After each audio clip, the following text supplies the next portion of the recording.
Hi there, my name is Cupicate, and welcome back to WolfQuest, the Haunted One, with Willow.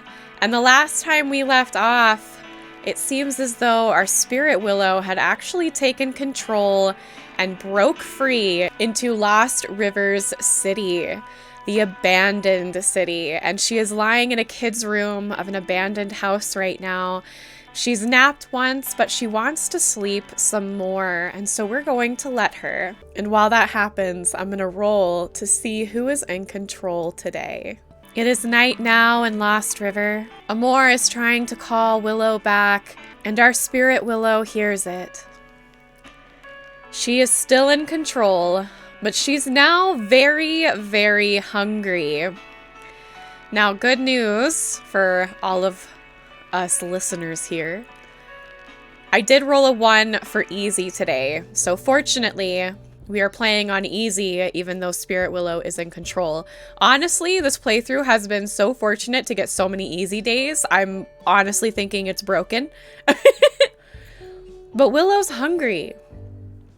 She caught her rabbit and she's feeling like maybe she could do anything. She knows that she's never really done a real hunt before, and so she's gonna need some help.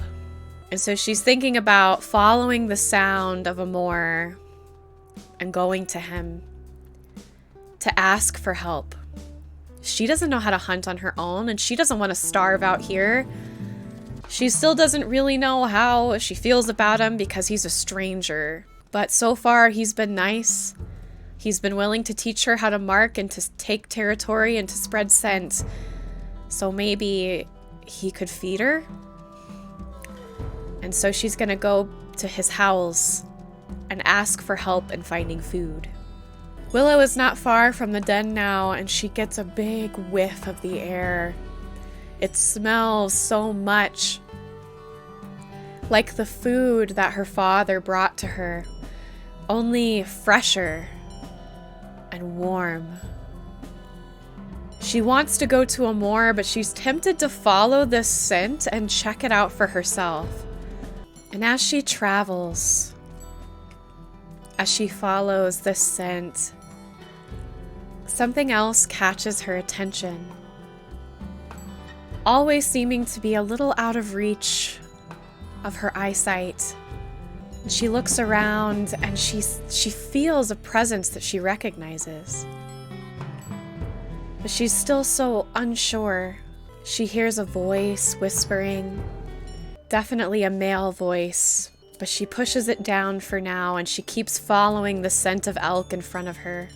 Now Willow can smell prey. Even in her mind of a child, she knows what prey is. She smells it, the same smell from the food that her parents would give her as a young pup. But she also smells danger. She smells other wolves. And now she remembers warnings from both Aspen, her father, and Charm that other wolves from other packs are dangerous. And that if she sees them, she is supposed to hide. But she's looking at these big, huge creatures, but she doesn't feel so small anymore. And her instinct starts to kick in when they run. Willow is chasing them through the heather, and she sees one fall. She latches onto it with all of her might. She knows in her heart this is what she's supposed to do, and she's pulling and tugging with her big teeth, taking the elk down with ease. Something awakens in her. Something that was always there, but something that is also embedded into the body that she is possessing. A need to eat, a need to survive, a need to hunt. So she decides now that she is going to take a little food to Amor. She knows where Amor is because he's been howling for her this whole time, and though it's been annoying, she knows she needs to go back. But now she wants to share her prize.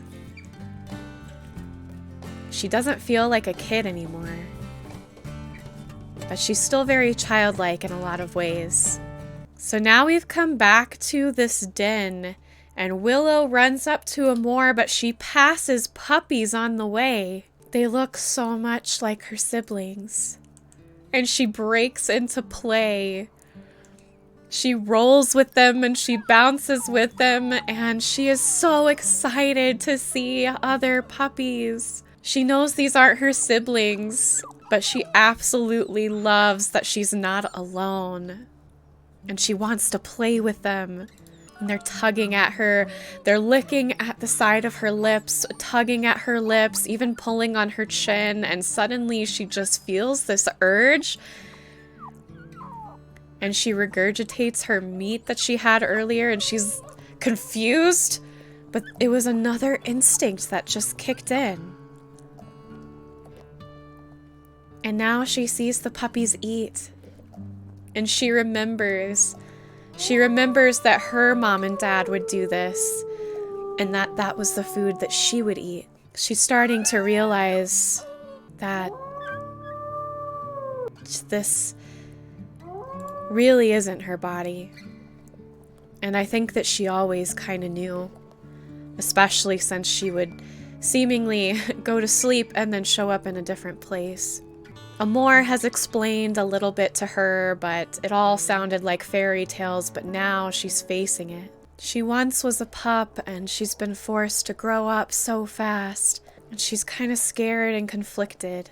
These aren't really her puppies. She knows that. She knows that they aren't her siblings. Amor is trying to give her some comfort and showing her how to play, and he definitely approves. She loves playing with these puppies. She feels like one of them, because she used to be. But there's such a feeling of heartbreak as she lays here. Where are her siblings? Where is Cupcake? Where is Dakota? Where's Valerian? Where? She doesn't know. But now she's too tired to think about it, and she goes to sleep. Snuggled up next to pups that she doesn't really know, but she still feels close to. Bound in spirit and in some ways by blood. And there's some comfort in that. So Amor comes up to her, expressing a tale of confidence, saying, "You need to follow me." And so, he was warning her, saying that something wasn't right. He teaches her how to wolf the pups into the den. She's now knowing how to be a caretaker, but she's terrified. She doesn't really know what's coming, and she's scared. She's just staying close to Amor right now. What is this, she wonders? What is coming? Should she be afraid? Something doesn't smell right. She's really scared, but she's staying close to Amor, trusting him. Willow sees Kylo come out, and she says, No, go back in, go hide, go hide. She begs him, go hide, go hide. And she sits right in front of the den. Amor is trying to whine encouragements. And she sees it. But she doesn't know what to do. Suddenly, a low growl escapes her throat, and she sees the creature saunter away. No, pups, no! Go back, go back! Now she's getting brave.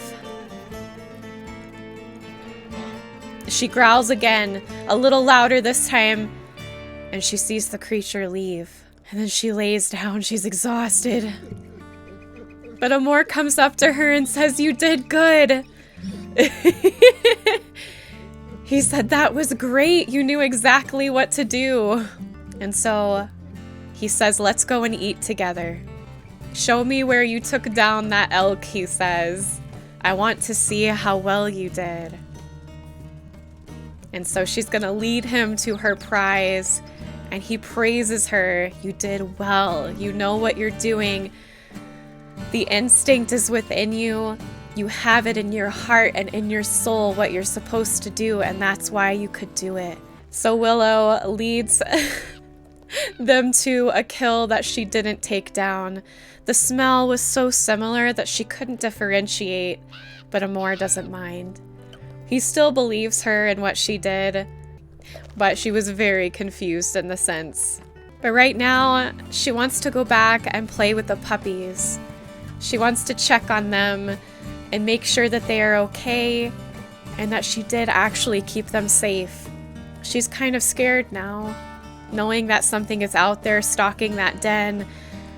In a way, she almost feels like these little pups are kind of like her siblings, her new siblings now.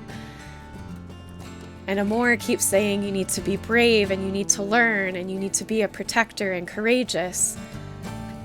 And so she wants to make sure that she's doing her job right. And here we are. She's so excited to see them. She watches Amor feed Ambrose and she says, oh, I did that. I know how to do that. And now Barrow is asking her to. And so she's gonna do it too. All while this is happening, Willow keeps hearing whispers, tickling at her ears. She feels things brush against her that aren't there. She doesn't really know what it is, but she can tell it is definitely a male wolf, an older male wolf that's trying to talk to her, but she doesn't ever see a wolf around. And Willow just wants to play. She's like, wake up, let's play, let's roll. She sees Ambrose responding, so she's gonna pounce at him and play with him. And she rolls, trying not to roll over Fang, but bumping into her while she sleeps. And then she counts 1, 2, 3, 4. Weren't there 5? And then she sees Kylo over here, all by himself. And she pounces. She wants Kylo to play now. She doesn't want a pup to be by themselves. And so she too decides to take a nap. Unfortunately, Spirit Willow doesn't understand the importance of territory and things. She only understands nap and eat. So while she is out, territory will dwindle, which means attacks may be more common. And hopefully Amor can guide her.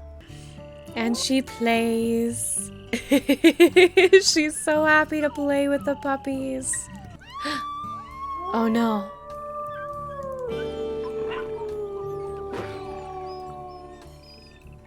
Oh no.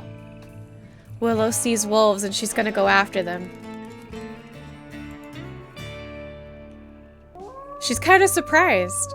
She's left a little confused, like, oh, why did they leave so fast? But as she plays, she hears more whispers. They're getting closer and louder.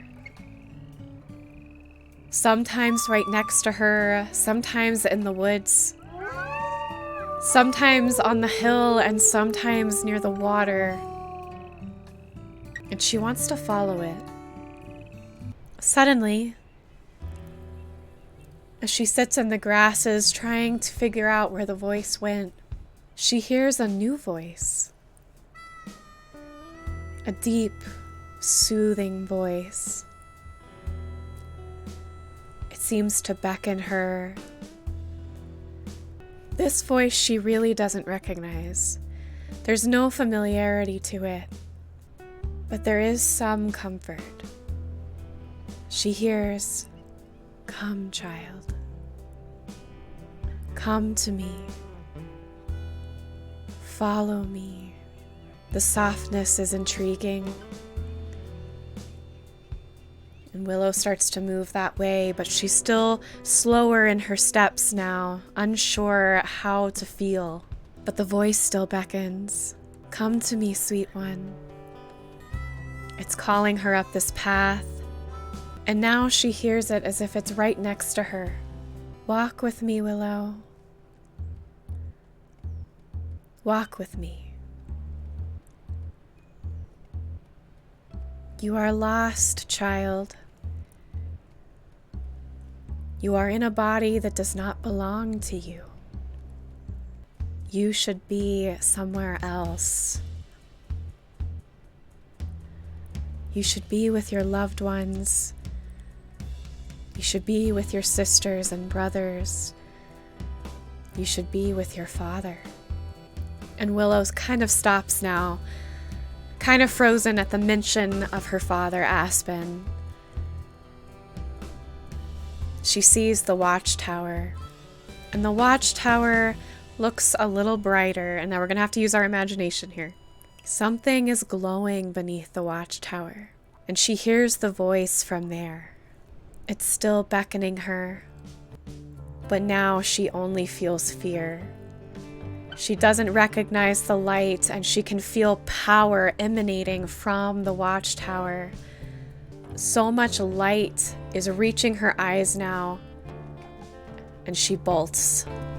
She doesn't recognize it. She doesn't recognize the voice. She's terrified of it. And the voice calls, "Wait, wait, please, I can help, wait." But as she runs, it fades into the background. She doesn't want to go there. She doesn't want to know what that power is. She doesn't understand why the voice would reach out to her, and she's terrified. She just wants to go back. She wants to go back to being a pup. She wants to go back to snuggling with her dad and her mom and her siblings. Even if she can't have that, she just wants to go back to being with living things. She lays down out of breath, having bolted so quickly, and she takes a moment to cry. When she was a pup, this is not how she pictured her life to go. In fact, little Willow, when she was young, hoped that she could just stay with her mom and dad forever. And now she's here beneath the night sky, shuddering at every sound and every yip of a coyote rushing by. Amor has been kind to her, but he is a stranger. The puppies bring her a lot of joy, but they aren't her siblings, and they just remind her that she's not with her family. She's kind of alone, but ever so slightly. She feels a body brush up against her. She feels fur tickle her and a small bit of warmth laced with cold flood the side of her shoulder. She hears in her right ear the softest whisper, "I'm still with you, daughter. I will watch you, and I will guide you."